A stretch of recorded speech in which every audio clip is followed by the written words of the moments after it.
All ପରିବାର ସମସ୍ତ dance କର୍ମକର୍ତ୍ତା ମାନେ ଆମେ ଆଜି ଭିଡ଼ିଓ କରିବାର କାରଣ ଯେ ସୋସିଆଲ ମିଡ଼ିଆରେ ଗୋଟେ ଭିଡ଼ିଓ ଭାଇରାଲ୍ ହେଉଛି ଯେଉଁଟାକି ଆମକୁ ଭାରି ନିନ୍ଦିତ ଆଉ ଅପମାନ ଭଳିଆ ଲାଗୁଛି, ଯେଉଁଟାକି ସତ କଥା ନୁହେଁ।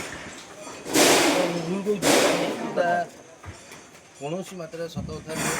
ଯିଏ ବି ଏ ଜିନିଷଟିକୁ ଭାଇରାଲ୍ କରିଛି ସେ ଭାବିବା ଦରକାର ସିଏ ବି ଏଇ ଅନୁଷ୍ଠାନର ଲୋକ। ମାନେ ଜିନିଷଟି ଆରମ୍ଭ ହେଲା କେଉଁଠି ତାକୁ ନେଇକି କେଉଁଠି ପହଞ୍ଚେଇ ଦେଲେ।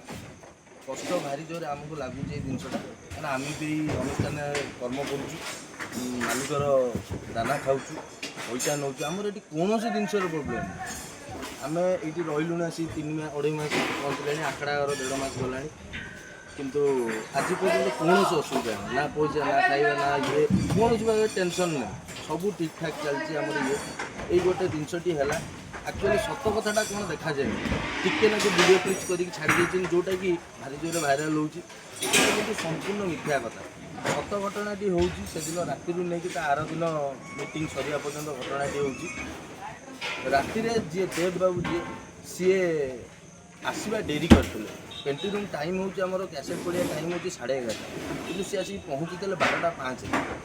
ତ ସେଠୁ କମିଟି ମାନେ ଉତ୍ତେଜନା ହେଇକି ଭିତରେ ମାଆବଙ୍କୁ ନେଇକି ପୁରା ଆରମ୍ଭ କରିଦେଇଥିଲେ। କାହା ଉପରେ ନା ମ୍ୟାନେଜରଙ୍କ ଉପରେ। ସେତେବେଳେ ମୁନାଇ ଆସିନଥିଲେ।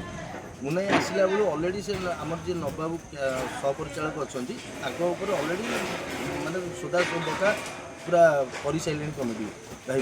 ଇଆଡ଼େ ଫେରେ ଲୋକମାନେ ଉତ୍ତେଜନା ହେଇକି ଇଆଡ଼େ ଗ୍ରିଲ୍ ଫିଲ୍କୁ ଗୋଇଠା ପିଟା ମାରିଥିଲେ। ଆଉ 5 ମିନିଟ୍ ଲେଟ୍ ହେଇଥିଲେ ଭଙ୍ଗାରୁଜା ବି ଆରମ୍ଭ ହେଇଯାଇଥାନ୍ତା। ତ ସେଠୁ ସିଏ ଆସିକି ପହଞ୍ଚିଲା। ତାକୁ ଟିକେ ଆମ ଯିଏ ନବାବୁ ସହପରିଚାଳକ ଅଛନ୍ତି ଟିକେ ପାର୍ଟି କରିଛନ୍ତି। କ'ଣ ପାଇଁ ତୁ ଏତେ ଲେଟ୍ରେ ଆଇଲୁ, ଟିକେ ପାର୍ଟି କରିଛନ୍ତି। ପାର୍ଟି କରିଛନ୍ତି ପରଦିନ ମିଟିଂ ବସିବ ବୋଲି କହିଲେ। ତାଙ୍କୁ କିଛି କେହି ସୋଦାପକା କରିନାହାନ୍ତି। ତା ଆର ଦିନ ଯେତେବେଳେ ସକାଳୁ ମିଟିଂ ବସିବ ସମସ୍ତେ ମିଟିଂରେ ବସିଛୁ, କିନ୍ତୁ ସିଏ ଆସିଲେ ଅଧଘଣ୍ଟା ପରେ। ଆମେ କିନ୍ତୁ ସମସ୍ତେ ବସିଛନ୍ତି, ଅଲ୍ ଷ୍ଟାଫ୍ ବସିଛନ୍ତି, ଅଧଘଣ୍ଟା ହେଲାଣି, କିନ୍ତୁ ସେ ଅଧଘଣ୍ଟା ପରେ ଯଦି ଆଇଲେ ତାଙ୍କୁ ଖାଲି ମୁନାଇ ଯିଏ ଆମର ପରିଚାଳକ ଯିଏ ସେ ପଚାରିଲେ ଖାଲି ଏତିକି କଥା ଯେ ଆଉ କ'ଣ ପାଇଁ ତୁ ନା ମୁଁ ତାଲା ପକେଇକି ଆଇଲା ବେଳକୁ ଗାଡ଼ି ପଳେଇଥିଲା। କିନ୍ତୁ ତାଙ୍କର ଯିଏ ରୁମ୍ମେଟ୍ ଅଛନ୍ତି ବିନୟ ବୋଲି ଯିଏକି ଆମର କମେଡ଼ି ପାର୍ଟ ଫାଦର କମେଡ଼ି, ସିଏ କିନ୍ତୁ ଆସିକି ପହଞ୍ଚିଲେଣି 11:30। ସିଏ କେମିତି ଆସିପାରିଲେ 11:30ରୁ, ଇଏ କେମିତି ଆଇଲେ 12:05? ଏକ କଥା। ଦ୍ୱିତୀୟ କଥାରେ ତାଙ୍କୁ ଏଇ କଥା କହିବାରୁ ଯୁକ୍ତିତରଟି ବଢ଼ିଥିଲା। ସିଏ ଯେମିତି ଉତ୍ତରଟି ଦେଉଥିଲେ ସେଇଟା ଆକ୍ଚୁଆଲି ସେମିତି ଦେବା କଥା ନୁହେଁ। ଆମେ ଏ କଥା କହୁଛୁ ଏଇଥିଲାଗି ଆମେ କାହା ସପୋର୍ଟିଂ ନେଇ କହୁନୁ, ତାର ନା କି ମୁନାବୁଙ୍କର କି କାହାର। ମୁଁ ସପୋର୍ଟିଂ ଯେଉଁଟା ହକ୍ କଥା ନ୍ୟାୟ କଥା ସେଇଟା ହିଁ ଆମେ କହୁଛୁ। କ'ଣ ମୁଁ ଭୁଲ କହୁଛୁ? ନାଇଁ ଠିକ୍ କଥା। ତାପରେ ସେଠୁ ଇଏ ହେଇକି ଯେ ମୁନାଇ ତାଙ୍କୁ ପଚାରିଲେ, ଯଦି ପଚାରିଲେ ସେ କଥାଟିକୁ କହିଲେ ଯେ ମୁଁ ତାଲା ପକେଇକି ଆଇଲା ବେଳକୁ ଇଆଡ଼େ ଗାଡ଼ି ଛାଡ଼ିଦେଲାଣି। ଯଦି ଛାଡ଼ି ଦେଇଛି ଗାଡ଼ିଟି, ତୁମେ କାହାକୁ ଫୋନ୍ କରିଦେଲ? ଫୋନ୍ ବି ନାହିଁ। ତୁମକୁ ଓଲଟି ତା ଭିତରେ 5 ଥର କଲ୍ ମାରିଛନ୍ତି। ମୁନା ବାବୁ 3 ଥର ମାରିଛନ୍ତି।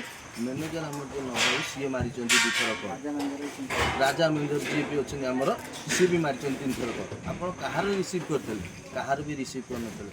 ତାହେଲେ ସିଏ ଜାଣିବେ କେମିତି ତୁମେ ଆଇଲଣି କି ନ ଆଇଲଣି? ତୁମ ଟାଇମ୍ ହେଉଛି 11:30। ଡ୍ୟୁଟିଟି ଯଦି ଠିକ୍ସେ କରିଥାନ୍ତ ଏତେ କଥା ହେଇନଥାନ୍ତା। ଯଦି ତୁମକୁ ପଚାରିଲେ କ'ଣଟା ଏଥିରେ ଭୁଲ କରିଦେଲେ ଗଲା।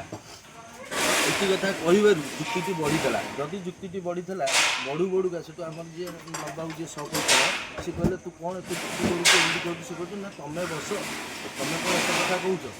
ତାଙ୍କୁ ଏଇ ଉତ୍ତରଟି ଦେଇଥିଲେ। ଯଦି କହିଲେ ଏଇ କଥାଟା ନମିତା ମ୍ୟାଡ଼ାମ ସେପଟରେ ବସିଥିଲେ, ସିଏ ସେତେବେଳେ ଯାଏଁ ବି ବାହାରି ନଥିଲେ। ସିଏ ଏଇ କଥାକୁ ନ ସହିପାରି ଉଠିକି ଆସିକି କହିଲେ ଯେ ନା ତୁ ଏତେ କଥା କ'ଣ କହୁଛୁ କି, ତୋର ଭୁଲଟା ହେଇକି ତୁ ଯଦି ଭୁଲଟା ମାଗି ଦେଉଛ କଥା ସରିଥାନ୍ତା। କିନ୍ତୁ ସେ ସେଇଟା ନ କରିକି ତାଙ୍କ ସାଙ୍ଗରେ ଯୁକ୍ତି ଲଢ଼େଇଲେ। ଯଦି ଯୁକ୍ତି ଲଢ଼େଇଲେ ନମିତା ମ୍ୟାଡ଼ାମ ଏଇ କଥାଟା କହିବାରୁ ମୁନାଇ ସେଠୁ ଉଠିକି କହିଲେ ଯେ ନା ତୁ କ'ଣ ଏମିତି କଥାବାର୍ତ୍ତା କରୁଛୁ, କଥା କହିବାର ଶୈଳୀ ଶିଖିନି। ଯେମିତି କହିଲେ ସିଏ ତାଙ୍କୁ କହିଲେ ଏଇ କଥା ଯେ ନା କ'ଣ ନା ଯୁକ୍ତିତର ବଢ଼େଇଲେ। ଯଦି ବଢ଼େଇ କହିଲେ କ'ଣ ମୋତେ ମାରିବ ଏଇ କଥାଟା କହିଛି। ସେତେବେଳେ ମୁନା ଖାଲି ଗୋଟିଏ ତାଙ୍କୁ ହାତରେ ପେଲି ଦେଇଛନ୍ତି। ଆଉ ନହେଲେ କୌଣସି କିଛି କହିନାହାନ୍ତି, ନା ତାଙ୍କୁ କେହି ମାରିନାହାନ୍ତି, କିଛି କେହି କରିନାହାନ୍ତି। ଯଦି ତୁମେ ପଳେଇଲ, ଆଜି ତୁମେ ଚିନ୍ତା କରିବା କଥା ଯେ ଅନୁଷ୍ଠାନରେ 150 ଲୋକ ଅଛନ୍ତି। ସିଏ ଫେରେ ଯେଉଁ ରାତିରେ ଯେଉଁ ତୁମେ ପଳେଇଲ, ଏଠି ନାଟକ କେମିତି ଚାଲିବ? ତୁମ ଜାଗାଟା କରିବ କିଏ? ସେଦିନ ନାଟକରେ ତୁମର ପାର୍ଟ ଅଛି, କେମିତି କରିବ? ସେ ପାର୍ଟକୁ ଯଦି ସେ ଜଣେ ଆମର କର୍ମକର୍ତ୍ତା ସିଏ ଯଦି ନ କରିଥାନ୍ତେ, ସିଏ ବି ହଠାତ୍ କିନା ଚଢ଼ିକି ସେ ଯାଇକି ତୁମ ଆଙ୍କରିଂ କରି ତୁମ ପାର୍ଟ କରି ଯଦି ନ ତୁଳେଇଥାନ୍ତେ, ସେଦିନ ମୁଁ ତ ଭାବୁଛି ପ୍ରାୟ दर्शक तो जी पूरा फुल होते से तो लाइट फाइट सब गुंड कर दे था नाटक एमती कौन हुए ना छोट मोट झगड़ा है बहुत किसी किंतु एमती वीडियो भाइराल करते वीडियोटा भाइराल कल तुम घर कथा तुम पदार पकाच तुम घर जब आज ये होता तुम से वीडियोटा पदार पकई था এটা কেতে কেতে আগুক এটা যুক্তিতর কথা এটা আপন মানে চিন্তা করন্তু আপন তার ইয়ে রাখবে আউ গোটে কথা কହୁছি সে আগুরু বি বহুত থর এমতি দুই তিন থর এটা করিছন্তি কিন্তু কিছু কুহা হি না দুই চার থর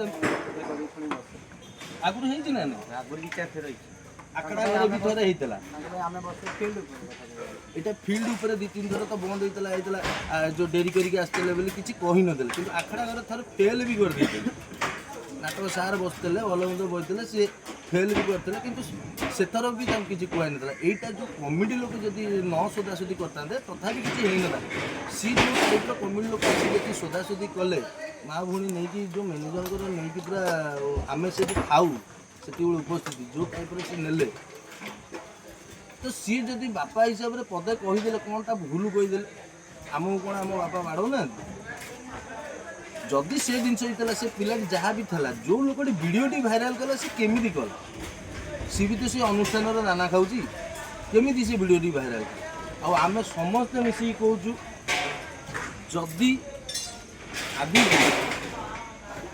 कौन प्रकार अनुष्ठान क्षति हुए कि आम बाबू होती स्वाभिमानी लोक आ सचोट लोक बहुत भल मनुष्य बाबू